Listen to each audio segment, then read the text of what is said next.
الاخوان الناس اللي عندهم هاد اللمبه هادي ديال الرسول اخويا كتسني اخويا العزيز، كتسني هكا وما كتطفاش، والطوموبيل عندك فاشله. ها انت شوف ما تفوتلكش 30 تشير بير مينيت. ها لوطو ميت اخويا العزيز. عندي لك الحل مع التونات ان شاء الله. عندك الحل. شوف خويا، ابوني القناه، خلي لايك، تعليق، اعاده نشر الفيديو، ما تكونش محتاج تستافد غير وحدك خويا العزيز، وتبع معايا لا فيديو. من تشعل لك هادي ولا يشعل لك فويو موتور، اول حاجه اللي غادي ديرها هي دير دياغنوستيك باش يسهل عليك المأموريه باش تقدر توصل للأومبان ديال طوموبيلتك.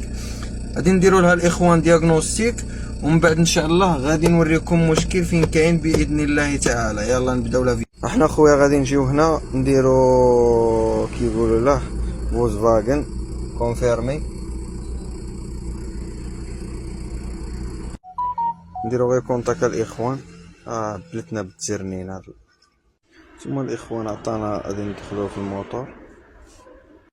هانتوما الاخوان راه عطينا ترونسميتور دو بريسيون دو توربو دادميسيون. الكابتور اللي كيجي في الدوري تاع التوربو راه فيه شي مشكل، وعطينا كود سيركوي الاماس. دونك راه فيه الخيط مقطع الاخوان، ولا الكابتور راه مضروب، وحده من جوج، يا الخيط مقطع يا الكابتور مضروب. غادي نحاول انا نسيي الاخوان بكابتور اخر، وغادي نشوفوا المشكل واش غادي يتمسح ولا ما يتمسح. انتما الاخوان بعد ما بدلت الكابتور، هذا هو الجديد وهذا القديم، هذا جبته من لافيراي وهذا كان فيها راكب فيها، انا قلعته.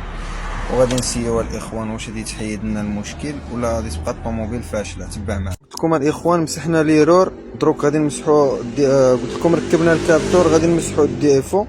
هو مسحنا الديفو، بقى لنا المشكل اللي عندنا هو ديال الكونتاكتور ديال الستوب ديال الفران، حتى هي راه فيها شي مشكل. غادي نسيو دروك السياره خويا العزيز. ها هو الرسول راه طفى، شوف الاكسيليراسيون فين كتوصلها حتى الاحمر. يلا اخويا العزيز، تهلا لي فراسك. تحياتي لكاع المتابعين ديالي، تسناو فيديو جديد نهار جديد ان شاء الله. السلام عليكم ورحمه الله.